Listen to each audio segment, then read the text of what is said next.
Welcome to The Autograph with me, Susan Madaris. My guest this week is author and journalist Max Blumenthal. Join us as he talks about the root causes of Islamophobia and the impact of the Zionist ideology on American politics. Max Blumenthal is known to be one of the most constantly cited young liberal journalists in America. An award-winning journalist and best-selling author, his articles, analysis, and video documentaries have appeared in many of the leading publications and networks, including The New York Times, The Nation, The Guardian, The Huffington Post, The Independent Film Channel, Salon.com, and many others. He is currently a writing fellow for the Nation Institute. For the past 8 years, Blumenthal has been covering the far right. He has interviewed hundreds of the Christian rights leaders and activists, attended dozens of its rallies and conferences, listened to countless hours of its radio programs, and sat in movement-oriented houses of worship where no journalists were permitted.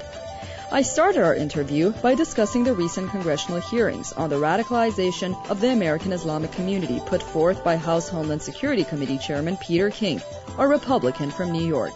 The very nature of the hearings have been termed by many, including Keith Ellison, a Democrat from Minnesota and the first Muslim elected to Congress, as a misguided approach that will alienate the American Islamic community as a whole and is counterproductive to improving national security. Shortly before the hearings, Blumenthal testified at a Capitol Hill briefing on Islamophobia, in which he described as the transatlantic Islamophobic axis. While Islamophobia in America and anti-Arab bigotry is widely viewed to be traced to the events of 9/11, Blumenthal argues we must look further back to fully understand these sentiments. The campaign can go back all the way to the 1930s, the 40s. The American public was bombarded with anti-Arab Orientalist images in their popular culture through cartoons by Leon Schlesinger, the animator from Warner Brothers, that portrayed about Ali Baba, this Arab savage, or the Leon Uris novels, which were transformed into Hollywood productions like Exodus, which is this famous Otto Preminger film starring Paul Newman about the foundation of Israel. And the reason the film was made was because the American Jewish public was insufficiently sympathetic to or interested in Zionism and the establishment of the State of Israel. They just weren't very enthusiastic, so they made this film that had scenes of Jewish terrorists from the Irgun portrayed as heroic, saying, duck, there are Arabs out there, and the Grand Mufti of Jerusalem collaborating with Nazis to portray the Palestinians as Nazis. So there was already a pre-existing context where Americans were cultivated to hate and demonize Arabs. And after 9/11, it turned into a full-on political campaign. But actually, through my research, I found that this campaign really started in the 90s in earnest, with a documentary called Jihad in America, which was broadcast on our public television with a self-styled terror expert who produced it named Stephen Emerson, who supplies all of the research for the Islamophobic bloggers, even lawyers in the FBI have consulted with him, and he basically claimed in this documentary that there were terror cells inside the U.S., which led to roundups and prosecutions of Muslim leaders like Samuel Arian and the Holy Land Foundation, and all of these prosecutions have been completely discredited. I mean, these figures had no links to terror in any direct way. Yet some of them have been thrown in jail. Mm-hmm. But Emerson didn't have catalyst for putting for taking his campaign to a national level where people in Congress would start taking it seriously. Not until 9/11. Yet after 9/11, American attitudes towards Muslims were not affected in any direct way. They were always sort of negative. Their attitudes toward the Palestinians were very negative, but you didn't see a spike. And George W. Bush, this president who was poised to unilaterally invade Iraq and change the geopolitical atmosphere of the Middle East, condemned Islamophobia at the National Cathedral, something Barack Obama has never done. Yeah. So it really took the election of Barack Obama, whose middle name is Hussein, to take this to make this campaign into something national and much more coherent and powerful than before. And it's because it's become part of the Republican campaign to attack Obama. So by attacking Muslims, they're actually waging a political campaign that they think will have consequences in 2012. And so they see every Muslim in the United States actually as a symbol of the federal government, which is something we've never had before because of this misperception of Barack Obama as himself a Muslim. 50% of Republicans, according to a recent poll, believe Barack Obama is not an American. Wow. And so basically these hearings, do you think, ultimately have more to do with partisan issues and upcoming presidential elections than casting an extreme net on a religious community inside the United States? There are a lot of issues at play with these hearings. And one of them is partisan politics, that Peter King, who convened the hearings, first of all, he's very close to the Israel lobby. He's been in favor of all of the American wars in the Middle East. That's established. But he's also a social moderate with a lot of moderate clergy in his district in Long Island. His district's divided into two parts. One is very conservative and one is very moderate, and he has to balance between the two. So I found it interesting that he was leading these hearings, and it's really because of the power of the far right in the Republican Party. That's something that I discuss in my book, Republican Gomorrah, is how the far right just took over the Republican Party, and people like Peter King actually feel threatened by this element. And so what he's doing by calling these hearings is making himself into a hero for this movement, while he is in favor of abortion rights for women and is generally, sympathetic to gay rights, issues that the far right despises. So he can still get away with that and balance these two constituencies. Right now, Peter King is really the hero of the far right because the far right is obsessed with Muslims and believes there's a secret plot to install Sharia law in the United States. In fact, they've been passing laws in states that are heavily controlled by Republicans, like Oklahoma, to ban Sharia law, as if there is any attempt to actually make Sharia in any way affect the lives of anyone. Yeah. So you see this hysteria actually playing out, and it starts with cynical partisan considerations, but then it has real life consequences. Or you look at what happened in Yorba Linda, which is a conservative, faraway suburb of Los Angeles and San Diego, where some Muslims gathered at a community center to raise money for homeless Muslim women. And they were surrounded by hundreds of people that I just consider to be the modern incarnation of the Ku Klux Klan, chanting "Go home," calling them terrorists. And these are families walking by with children who had to cover their ears so they wouldn't hear this. This is how it's playing out, and I've heard from one of the imams who is involved in planning this event that the harassment has continued in supermarket parking lots in that community and in schools where Muslim families are finding their property defaced. So a lot of this isn't reported because first-generation Muslim immigrants feel intimidated by law enforcement because law enforcement is typically being used against them. So to report these hate crimes for them is a big step. Republican Gomorrah, inside the movement that shattered the party, is a, quote, bestiary of dysfunction, scandal, and sordidness from the dark heart of the forces that now have a leash on the party.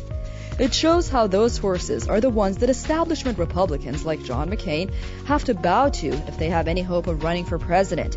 It shows that Sarah Palin was the logical choice of a party in control of theocrats. Inspired by the work of psychologist Erich Fromm, who asserted that the fear of freedom propels anxiety-ridden people into authoritarian settings, Blumenthal explains how a culture of personal crisis has defined the radical right, transforming the nature of the Republican Party for the next generation and setting the stage for the future of American politics. My book begins with Dwight Eisenhower, who was a Republican president in the early 50s. I guess you would consider him a moderate Republican, warning about the threat of the far right because he and his administration were under attack by, I guess, the early antecedents of the Tea Party, of the far right. They were called the John Birch Society. They had accused his Secretary of State of being a communist agent for the Soviet Union. It's the same language you hear about Barack Obama. Mm-hmm. They even said Dwight Eisenhower's brother was raising money for the Communist Party USA. Just crazy stuff. And he was trying to guard his party against this extreme element because the Republican Party at that time was considered the big tent party. There were lots of black Republicans. For example, one of Eisenhower's biggest supporters was Jackie Robinson, the first black African American to play in Major League Baseball. Because he was, a moderate. Even Richard Nixon was a moderate at this time. And there was a shift in the Republican Party in 1964 under Barry Goldwater when the Southern Democrats, who had opposed civil rights, moved into the Republican Party when Lyndon Johnson, then the president, passed the Civil Rights Act, allowing blacks to have enfranchisement and voting rights, things like that. Goldwater ended his life with a condemnation of the Christian right and a condemnation of the far right. Even Ronald Reagan, who they uphold as this great hero, would have despised this Islamophobia just because he personally was upset by playing to people's crude instincts and by this kind of demagogy. And there really is no leadership right now in the country that's capable of putting this hatred back in the box. Instead, what you have are a bunch of Republican presidential hopefuls who really have no chance of defeating Obama, competing with one another for who can be the most extreme because the far right controls the party. Today, Newt Gingrich, who is the former House Majority Leader, he's a great moral leader of our country who's had 3 wives, more wives than Idi Amin, and I think cheated on his second wife with a paid congressional staffer. And then left his second wife while she was recovering from cancer. And so he's going to the church of Pastor John Hagee, who I discuss in my book. He's the foremost leader of Christian Zionism in the United States and believes that the end of the world could come any day, that Islam is the religion of Satan, and that if Jews fail to convert to Christianity during the end times, they will burn in an everlasting lake of fire. Yet he's a great supporter of Israel who's been hailed by Benjamin Netanyahu as a friend of the Jewish people. And now Newt Gingrich is making a pilgrimage to his church. So this just shows how extreme the party's become. It's really gone from the big tent of Dwight Eisenhower to the one-ring circus of Sarah Palin and Newt Gingrich. You talk about Barack Obama in your book. Do you think that perhaps, and I know you just mentioned that these are figures that have no chance in defeating Obama in the long run, but do you believe that perhaps Obama is in denial of the power of the extreme right at the end of the day? After all, he does put a lot of influence on bipartisanship, which we haven't really seen succeed in the last years. Yeah, I mean, his whole campaign was about coming together. Mm-hmm. His campaign was about getting beyond the partisan divisions. This was part of his rhetoric, and now 50% of the Republican Party refuses to accept the fact that he's even an American. I mean, and we've heard this parroted by leading Republicans. It began almost immediately after he was elected. That the Republicans started claiming that his health care plan was actually a plan to kill the elderly and the infirm. And we heard this from Senator Chuck Grassley, who is like the head of the Finance Committee. I mean, this is a Republican who's considered prestigious.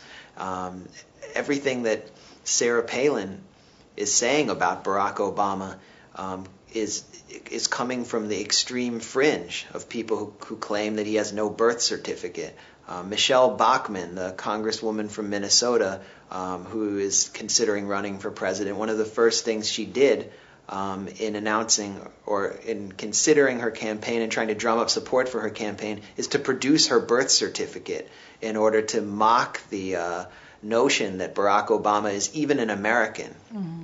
So they refused to accept his legitimacy as the president.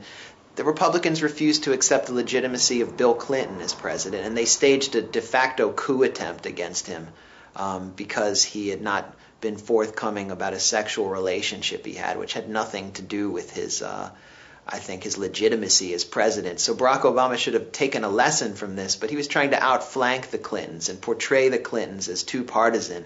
Yeah. And what he did was ignore the whole history of race and religion and the treatment of immigrants in the United States, because he represents all of that. And he believed that he could simply stand there and be allowed to govern when these people don't accept, first of all, a Democrat's right to govern. They have a dictatorial mentality. Number two, they don't accept the right of immigrants to have children in the United States who become citizens. Number three, they believe that Muslims practice the religion of Satan.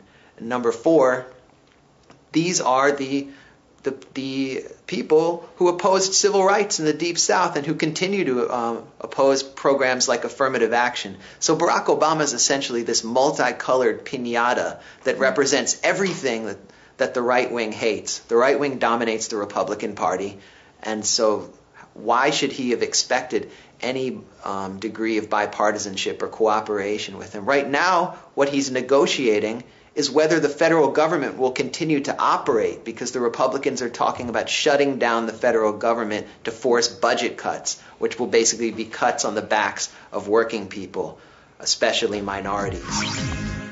Blumenthal spent over 7 months in Israel and Palestinian-occupied territories reporting from the region.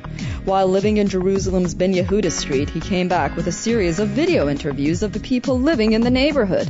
Here are some of those interviews. I came here with the birthright. I was here for 10 days, and it was a really amazing experience. We got to see the areas that are considered safe because, let's look around. People are getting killed for no good reason, It's like such a shame, man. I wish the hippies were here, man. These guys would burn down everything, and they would be praised for it too, like they did in the 60s, So what did you learn on Birthright about the situation? No, they're not negative when it comes to politics. They steer you clear from that. They're kind of shielding you from the politics. Yeah. We're not meant to hate anybody. You got to remember that. Jews don't want to hate anybody. Jewish people are innately happy, and they want to praise God, and they want to live in peace, but it doesn't make sense that you guys can't simply understand. If you try and hurt somebody, you want to hurt their family, you have to stop those people. If they're trying to burn down your house, you got to put water. But if they do it every day, you got to just annihilate them. I know it sounds really rough, but don't you guys see that there's somebody coming? There were Arabs here for thousands of years. If one looks into the history books, we'll find there were a few thousand Arabs here, a few thousand Jews, and there was nobody in the land of Israel. So it comes back all these people, and they're not, the Palestinian people is actually a modern invention. It's a propaganda invention. You're from the U.S.? Canada. Canada? Are you like a lone soldier? I am. Why did you join? That's the right thing. Help defend the Jewish people. Obligation of every Jew. So you're defending the Jewish people? I am doing my best. From what? From terror and such. Where are you serving? In the Kfir Brigade. Kfir? So that's only in the occupied territories? No, it's not occupied. It's not occupied? How? I don't understand. You explain to me why it is, I'll explain to you why it's not. It says occupied territories on the map. They're living under military rule, under military law. Actually, they have Kfir Brigade coming into their villages. Well, if it says on the map, that's why it makes it occupied. Also, they live under Israeli military rule. Actually, they say that I spoke to Arabs, and they told me that they'd rather live under Israeli rule than under Arab rule. Really? Yeah. So they'd rather have Kfir Brigade policing their villages? Yeah. It's a known fact that Hamas does these retarded stuff with their people in Gaza. And those stuff do not happen in the West Bank. I don't know if they would. Well, you said they'd rather have Israel ruling over them. That is for sure. They choose to deny themselves that, but that's their problem. So do you think you're helping the Palestinians? It comes out. What's that? Do I think I'm helping them? Yeah. Not directly, but in a way, yeah. How? You can put this on TV, by the way.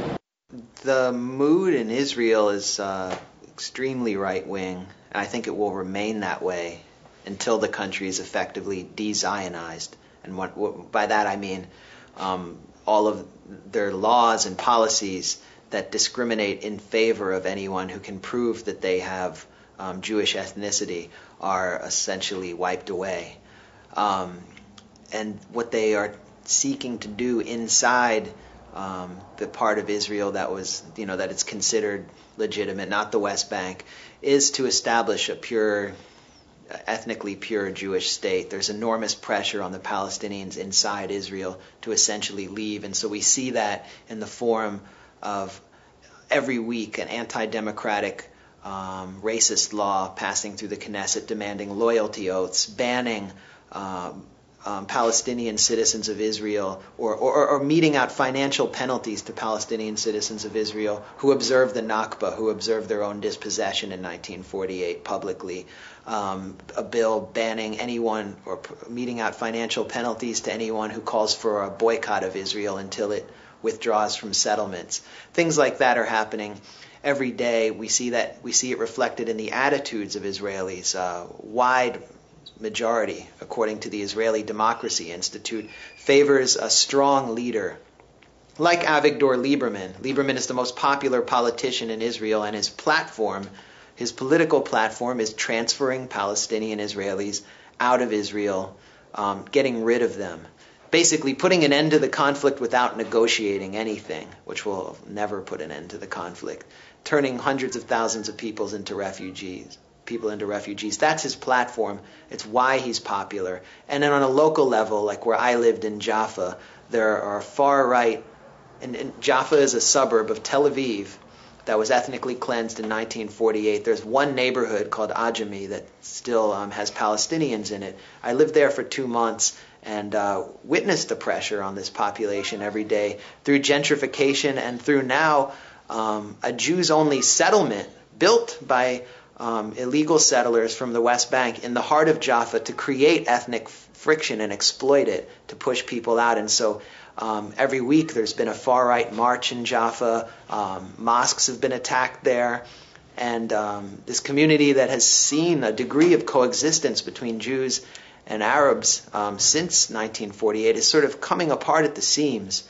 And so the media tends to look at the West Bank because there's more action there, or at Gaza because, Israel's maintaining an open-air prison and makes no secret of it, which it's incredibly disturbing. But inside Israel, let's say there's a two-state solution. There's a handshake on the White House lawn. You're going to see still, even after a two-state solution, fascism continue to move into the open inside Israel, and pressure on citizens of Israel who are not Jewish just increase to the point where I think though there will be a breaking point. Mm-hmm. Mm-hmm. And finally, to wrap up, the title of your book reads Republican Gomorrah: Inside the Movement That Shattered the Party. Is the movement, this party, the Republican Party, the extreme right, so to say, shattered at this point? Yeah, I think a lot of people would say that my book subtitle has been discredited because the Republicans did so well in midterm congressional elections. Mm-hmm. They did well for really two reasons. One, Barack Obama failed to confront the Republicans in a direct way and to warn people about what was coming through Speaker John Boehner, the radical agenda, what would happen in Wisconsin and places like that. And it's because of his fear of confrontation and his nonsensical belief in bipartisanship. And the second reason is just the economy. People were upset about the economic situation, and the Tea Party was just this clever scheme to repackage the far right, which is really obsessed with cultural issues and social issues, to repackage the far right as or reframe the discussion of the far right through an economic frame, and blame big government for everything. Make everyone forget about how George W. Bush doomed the economy, or how Clinton deregulated the economy, and how privatization is the problem. And they sort of succeeded to some degree, and they just played on people's economic frustration and got elected. But they simply cannot take power on a national level. ever again unless they run a somewhat moderate candidate. This country is not going to stomach someone like Sarah Palin or Newt Gingrich or Mike Huckabee. And that's really what I'm talking about in the book, is the Republican Party as a big tent, nationally powerful party. And that party is completely shattered. So they can win in local elections in districts that are heavily gerrymandered, meaning they're heavily Republican. But even someone as weak as Barack Obama, who has about a 45% approval rating, whose health care plan is widely unpopular, can't be defeated because the Republican Party is so unacceptable. And I can go candidate by candidate and just tell you how they're going to fail, because it's just so obvious. Each of these candidates, from Huckabee to Haley Barbour to Sarah Palin to Newt Gingrich, are just considered wackos by the majority of Americans. Mm-hmm. So much more to talk about. Unfortunately, we are out of time. Max Blumenthal, thank you very much for joining us on The Autograph. Your book, Republican Gomorrah, Inside the Movement That Shattered the Party, is in bookstores, and viewers can also order it online. Thank you. Thanks a lot. That's all the time we have for this edition of The Autograph here on Press TV. Thank you for staying with us and watching. Remember, you can always send us your emails to theautograph@susanmadaris.com. We're always looking forward to them. Until next week in another show, goodbye.